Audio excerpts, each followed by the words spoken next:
Так, қыздарым, тағы не айтып жатсыңдар? Тағы не айтайын? Жаным деп. Жаным деген сөз жақсы көрем, қыздар.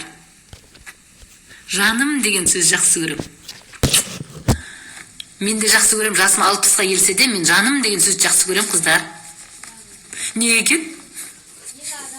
Жүрек, сондықтан жүрек жұмсап, не күшті айтып жатыр едіңіз дейді, бітіп қалды уже, мен қайтадан екінші неге қосып жатырмын. Сондықтан не айтып жатыр едім, қыздар? Жаным деген сөз жақсы көрем дейді. Бір сағатым бітіп кетті, қыздар, сосын уже несі, бірақ сохранить еттім. Ер адамға энергия бар ма? Ер адамда энергия бар ма? Ер адамда да энергия болады ғой. Болады, когда сен көбірек енді сені алды ғой.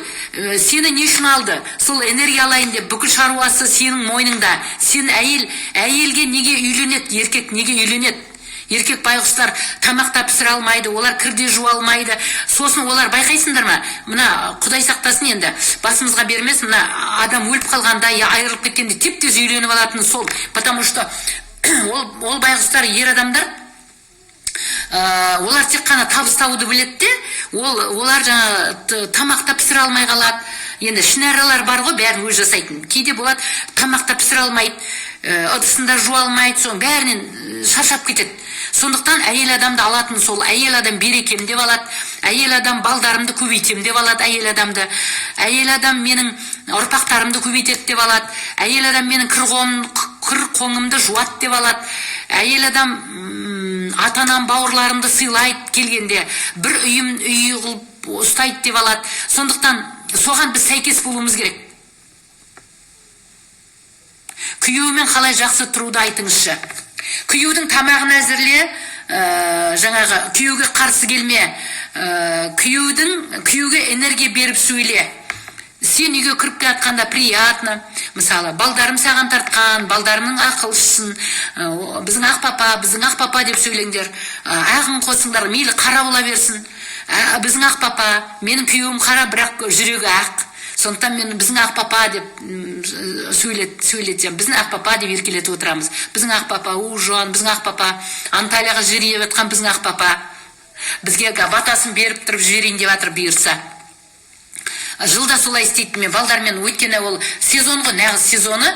Сол сезонда ол жұмыс жасайды, сосын қыста бізбен бірге кетеді. Сондықтан арасында барады, болады бір арасында қасындағысына тастайды, арасында бізбен бірге кететін кез болады. Биыл енді бірақ та жұмыс жасайын деп жатыр әртүрлі жағдайларға.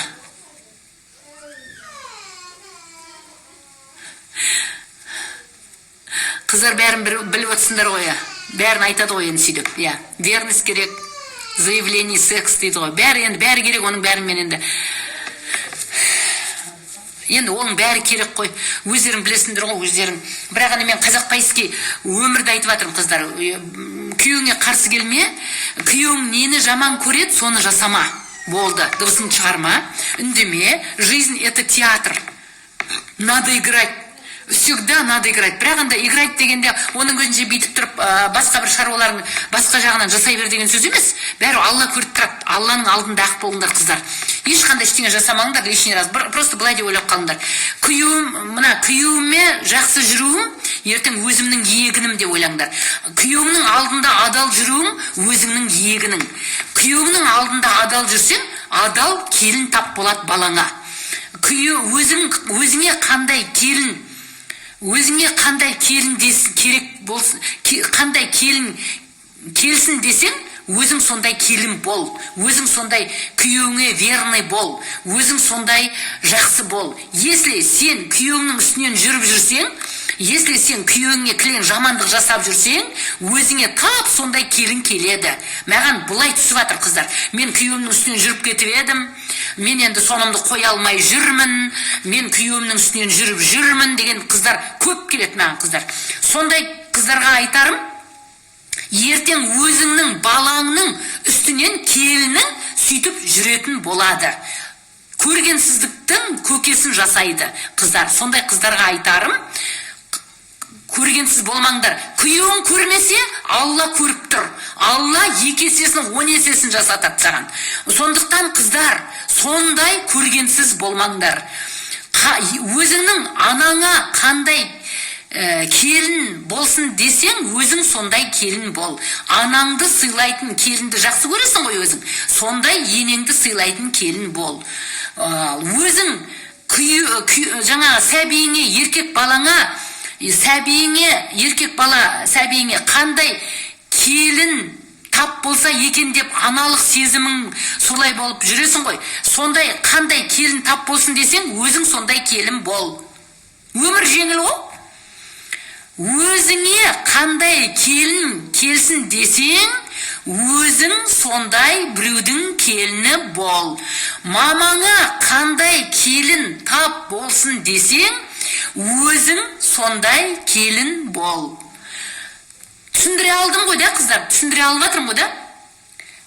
Өзіңнің балаңа қандай келін тап болсын десең, қандай әйел тап болсын десең, өзің күйеуіңнің сондай адал әйелі бол. Болды. Өзің жамандық жасап жүрсең, қайын жұртыңа бол, күйеуіңе бол. Тап сондай келін тап болады, дым ренжіме. Тағы айтып отырма, мен керіммін, келінім оңбаған деп айтып отырма. Түсіндіңдер ғой да, қыздар? Түсіндіре алдым ба? Солай, қыздар.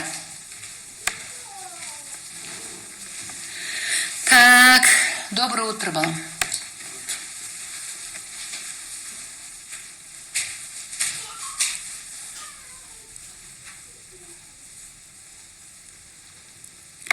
Біреулер айтып жатыр да, сәлематсыз ба апа, мен көп айтқанын тыңдадым, күйеудің соның ойымен жүрдім, ол құтырып кетті дейді. Құтырып баратса Алла бар, Аллаға тапсыр, саспа, сен өзің тек неңді біл, ейліп бүгілуіңді біл, өзің үшін жауап бер, саспа, кетсе кете берсін, значит, это не твое, не твой. Айтады ғой, бұйыртқан алмайды жүгірген, значит, ол кетсе, нағыз кетіп жатса кете берсін.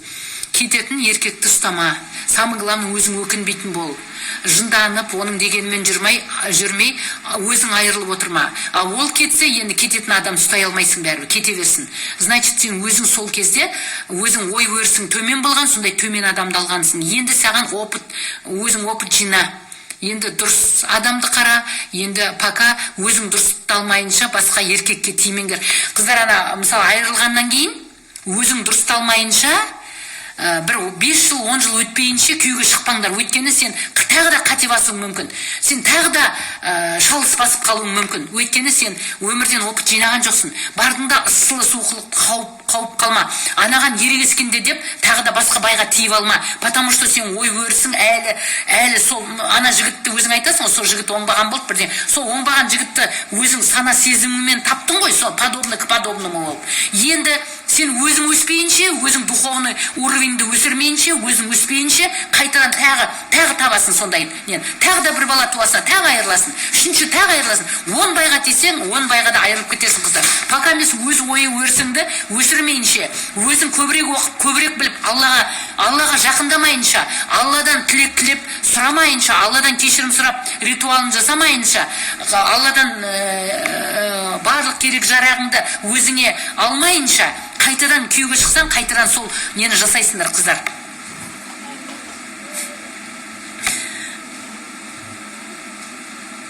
Так.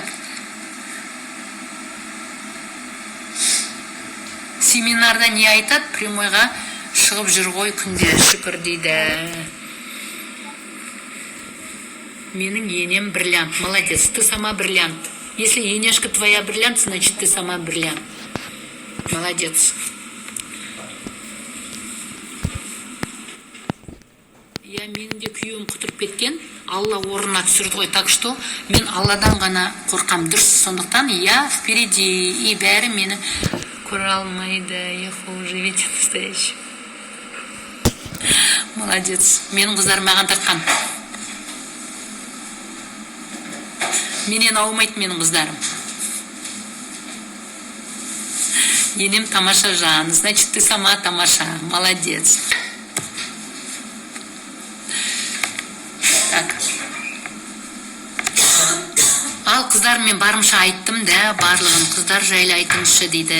Қыздар жайлы айтқанда, енді ұлға да қызға да мен қыздар жайлы айт, ұлдар жайлы айт, қалай де олай де. Қыздар жайлы айтқанда, қыздар өздерің өсіп өнулерің керек, өздерің жақсы болуларың керек, өздерің жақсы ой өрістелін, қайда да духовно, қайда да духовно болсаң, ештеңеден кенде қалмайсың. Духовны болсаң, жақсы адам тап келеді, жақсы келін атанасың, жақсы ене атанасың. В общем, өміріңнің бәрі жақсы болады, когда ты духовная. Потому что ты знаешь Аллахтың несін білесің. Алланың доброта, любовь, смирение, сострадание. Алланың осы 4 качествосына ие болыңдаршы. Қыздар үшін де, ұлдар үшін де 4 качествоға лайықты болуларың керек болды. Сонда ештеңеден жаңылдырмайды Алла Тағала. Ештеңеден жаңылдырмайды қыздар. Өмір тамаша болады. Сізге жеке консультацияға жазылуға болама деген қыздарыма айтып атқаным, мен амандық болса енді ертең бүгін нешесі 21 күні таңда Анталияға кетеміз қыздар, иә? Сол айдың аяғына дейін 1 сентябрьден бастап қабылдаймын. Жазылуларыңа болады, қабылдап жатырмын қыздар. Мен неге жазып жатырмын, списокқа жазып жатырмын. Қыз баланы қалай тәрбиелеуге болады дейді. Қазір айтып аузымды жиып жатырмын қыздар. Қыз бол, ұл бол. Доброта, любовь, смирение, сострадание. Ешкімді кемсітпе, ешкімді жамандама, ешкімді қаралама. Қыз бала тәрбиелі, тәртіпті. Сақ бол, тек сақ бол. Қыз бала, әбен, ырыңды сақта, омырауыңды дұрыста, етегіңді жина. Қыз бала сақ болыңдар. Омырауларыңа сақ болыңдар. Сендердің омырауларың ашық, етектерің ашық болса, сендерді жеңіл деп қарайды. Сондықтан қыздар, со стороны өздеріңді таза ұстаңдар. Ішкі жан дүниелеріңді таза ұстаңдар. Сыртқы жан дүниелеріңді де таза ұстаңдар қыздар. Енді қайдан білейін, мен әйтеуір тек арыларыңа сақ болыңдар. Әбден үйіне бармайынша арыларыңа сақ болыңдар. Маған талай қыздарда келіп жатыр. Жылап келіп жатыр талай қыздарда. Оқсатып кетті, үйтіп кетті, бүйтіп кетті. Енді әрине ол жігіттерге айтарым, қыздың көз жасы болады. Так что жігіттер құтырмаңдар. Қызды қанша жылатсаңдар, сонша жамандық келеді қыздар. Жігіттер, сендерге де айтарым, жігіт балдарымды мен өзім солай тәрбиеледім. Мен қорқам, мен Алладан қорқам. Қызды алатын болсаң ғана тек, әбден қолыңа қондырғанда ғана бір-біріңмен болыңдар. Бұлай болмайды. Бұлай қыздың да сұрауы бар. Қыздың да әрбір несі бар, қыздың да обалы бар, көз жасы бар жігіттер. Сондықтан соған өте сақ болуымыз керек. Осылай аналар айтып отыруларың керек, балдарыңа айтып отырыңдар, қыздарыңа да айтып отырыңдар, өте сақ болыңдар. Өздерің, әркім өзіне. Өзің сақ болмасаң, сондықтан сақтансаң сақтарым дейді қыздар. Сақтанып жүріңдер. Қыздар өте сақ болыңдар. Ал жақсы қыздарым, мен осымен енді тамамдайын. Ал енді аман болыңыздар. Анжаққа Анталияға барғанда да сендермен хабарласып отырамын. Сонда Анталияға барғанда, ой, Рая апа мынау не? Өзінше мақтанып салып жатыр ма демеңдер. Менде де болады. Мен де Рая ападай боламын. Маған да Анталияға барам. Мен де осындай боламын деп қараңдар қыздар. Көре алмай қарамаңдар. Онда сендерге Анталия болмай қалады дейсің. Ал қыздар, енді аман болыңдар, сау болыңдар. Бір-бірімізге жақсылық тілейік. Бір-бірімізге жақсы сөз айтып отырайық, бір-бірімізді көтеріп отырайық қыздар. Не жетпейді, бәрімізге де жетеді. Байлық та жетеді, бақыт та жетеді. Алланың ауасы да жетеді. Алла міне бәрімізге көз берді. Алла міне бәрімізге қол берді. Алла міне бәрімізге аяқ берді. Сондықтан бәрімізге жетеді. Байлық та жетеді. Анталияда жетеді. Қап жаным-ай, маған жауап бермедің-ау дейді жаным-ай. Так, қазір мен тауып алайыншы. В общем, 36-70. Мария. 36-73. Мария, не айтып едің жаным? Мария жаным, не айтып едің? 36-73 дейді.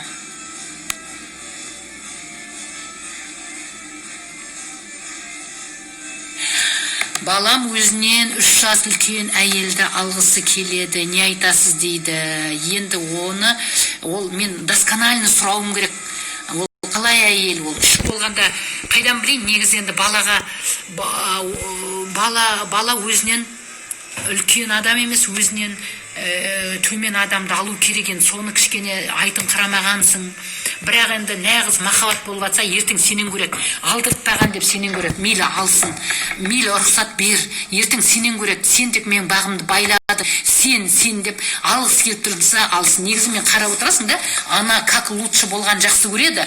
Бірақ қыздар енді оны алмаса сенен көреді ертең. Не болғандыр алсын, бір Аллаға аманатта, Алладан тіле, Алладан сұра. Мүмкін соғыз бағын жағар, мүмкін сол бақытты қылар, мүмкін. Қайдан білесің? Енді баланың несіне кедергі тұрмау керек. Бала бақытты болам, сол қызды алғым келіп тұр десе, алсын, бақытты болсын жарығым. Мүмкін соғыз бақытты қылар сені. Бірақ не тұрма. Ал енді Құдай сақтасын. Енді Құдай жаман айтпай жақсы жоқ деп айтам ғой. Жаман айтпай жақсы жоқ жарығым. Бір не болмай қалса, бағы ашылмай қалса, значит ол оның сабағы, Алланың берейін деп тұрған сабағы. Сондықтан ол қыз ашама, одан кейінгі, одан 3 жас төмен қыз ашама, оны Алла біледі. Мүмкін бағын ашайын деп тұрған бұлар қызым. Сондықтан балаңа бақыт тіледе, жолын аш, бер, риза бол, ренжіме жарығым, ренжіме. Әуелде өзің айтып, өзіңнің қателігің болар мүмкін. Әуелде өзің айта беруің керек еді, енді бірақ ренжіме жарығым. Мүмкін сол қыз бағын ашар. Иншалла бағын ашсын. Бақытты болсын балаң жарығым. Нағыз болмай атырса, көнбей атырса, бер. Свобода бер балаңа жарығым. Бер. Үйленсін, мейлі. Алсын, өзі қатты жақсы көріп тұрға, алсын. Ала берсін. Сондықтан бақыт тілеймін, байлық тілеймін жаным сенің балаңа. Бақытты болсын жарығым. Балаң бақытты болсын жаным.